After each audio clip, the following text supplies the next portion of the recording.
Bonjour et bienvenue sur WAF, le podcast qui a du chien. Aujourd'hui, on aborde un sujet aussi délicat que précieux, celui du vieillissement de nos chiens. Tu sais, ce moment un peu flou où ton chien met un peu plus de temps à se lever, où ses poils blanchissent sur le museau, où ses habitudes changent subtilement.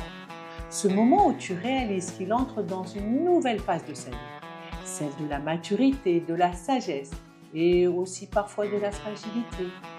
Mais rassure-toi, vieillir ne veut pas obligatoirement dire souffrir, ni perdre en qualité de vie.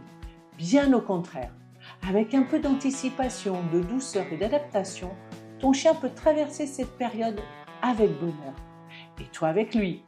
Alors, si tu veux tout savoir pour accompagner ton compagnon dans ses années seniors, reste bien avec moi. Allez, c'est parti! Un chien vieillissant, qu'est-ce que c'est au juste? Le terme chien senior peut prêter à confusion. On pense parfois à un vieux chien grabataire. Mais non, être senior, sur le plan biologique, ça veut simplement dire que ton chien entre dans la dernière phase de sa vie. Il n'est pas forcément malade ni diminué. Il commence juste à ralentir. Et cette transition, elle se fait parfois sans qu'on s'en rende tout de suite compte. Alors, la définition d'un chien âgé varie selon sa taille, sa race et son mode de vie.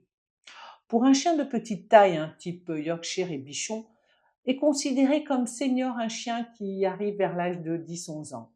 Un chien de taille moyenne, lui, comme le Cocker, le Border Collie, devient senior vers 8-9 ans. Quant aux chiens de grande taille, comme les bergers allemands, les labradors, c'est vers l'âge de 7 ans. Enfin, pour un chien de très grande taille, je pense au dog allemand ou au Leonberg, ils sont considérés comme seniors dès 5-6 ans. C'est tôt, n'est-ce pas? Mais bon, au-delà de l'âge, ce sont surtout les signes du quotidien qui doivent t'alerter.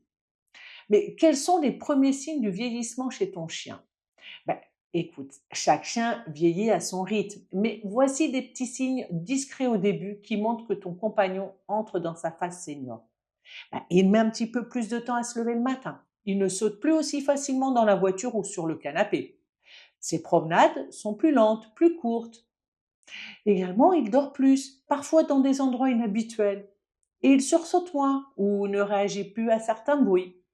Son museau blanchit, son regard devient plus voilé.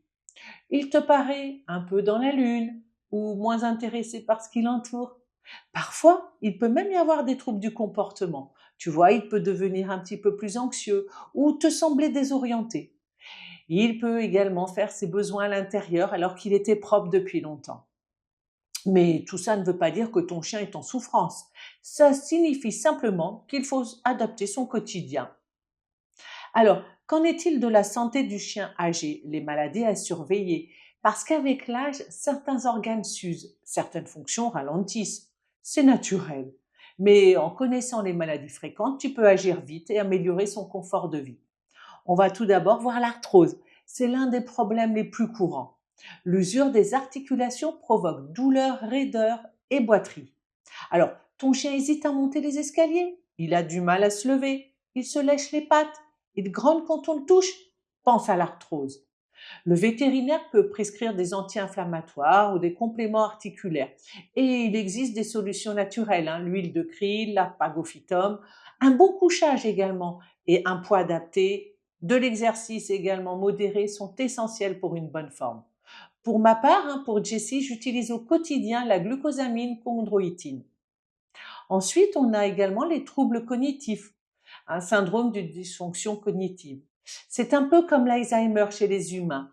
Le chien devient souvent désorienté, parfois il oublie où il est, il tourne en rond ou il pleure la nuit. Il existe des aliments enrichis qui peuvent soutenir le cerveau et des protocoles médicamenteux, mais surtout de la patience et une routine rassurante. On a également les troubles rénaux et urinaires. Mais oui, parce qu'un chien senior qui boit plus ou urine plus, ça peut indiquer une insuffisance rénale, du diabète, des problèmes hormonaux comme le Cushing. C'est un cas que j'ai eu avec Chris. Il avait tous les jours des petits cachets pour le syndrome de Cushing.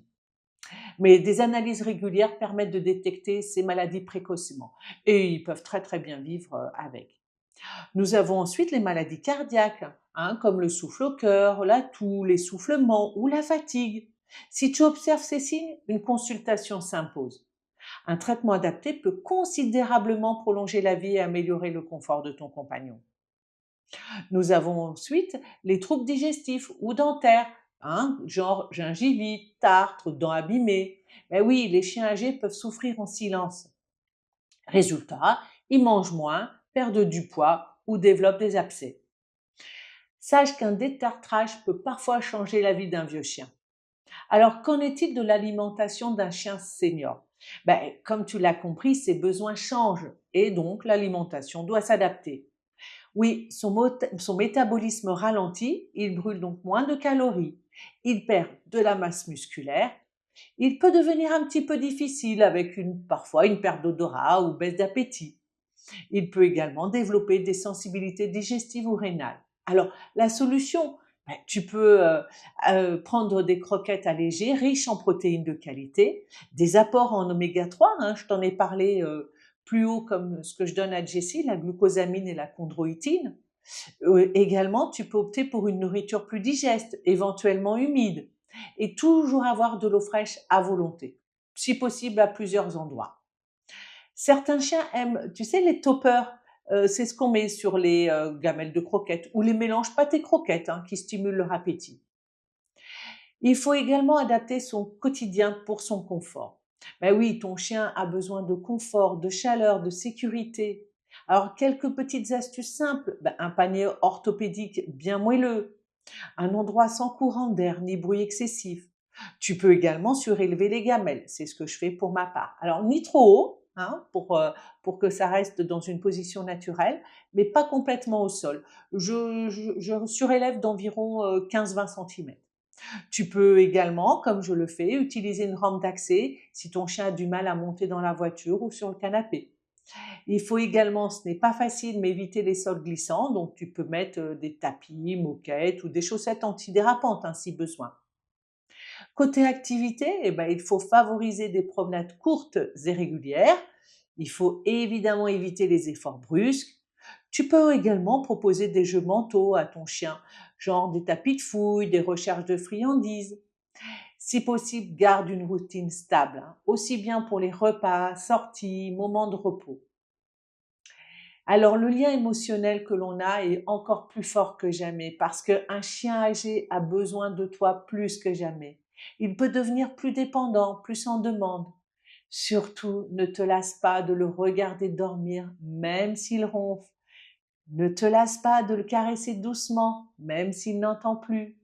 Ne te lasse pas de lui parler, même s'il ne comprend pas tout. Et oui, ce lien, c'est le ciment de la sérénité. Alors là, on va aborder la partie la plus difficile quand la fin approche. C'est une partie qui est difficile à écrire mais essentielle. Parce que vieillir avec son chien, c'est aussi l'accompagner jusqu'au bout. Être là pour lui dans ses derniers instants. L'aimer fort même quand ça fait mal. Tu le sentiras, ce moment où la souffrance prend le pas sur le plaisir, où ton chien ne veut plus manger, ne peut plus se lever, ne répond plus. Alors oui, c'est déchirant. Mais l'accompagner dans la dignité, c'est un ultime acte d'amour. Et crois-moi, je sais de quoi je parle. C'est une décision qui n'est jamais facile à prendre, mais qui est indispensable. Ton compagnon te remerciera par un regard, par une dernière présence, par tout ce qu'il t'aura offert pendant sa vie. Tu l'auras compris, avec cette chronique, un chien senior, c'est un trésor. Un compagnon plein de sagesse, de tendresse et d'expérience partagée. Ce n'est pas une fin, c'est une nouvelle étape. Différente, mais tout aussi belle. Moins vive, mais plus profonde. Et si tu lui offres du confort, de l'attention, de l'écoute et bien sûr de l'amour, il vieillira heureux. Et toi, tu vivras à ses côtés des instants inoubliables. Merci d'avoir écouté cette chronique de WAF, le podcast qui a du chien. Si cette chronique t'a touché, n'hésite pas à la partager, à laisser une note ou un commentaire. Ton soutien est précieux. Prends soin de toi et de ton chien, même et surtout s'il a des poils blancs sur le museau.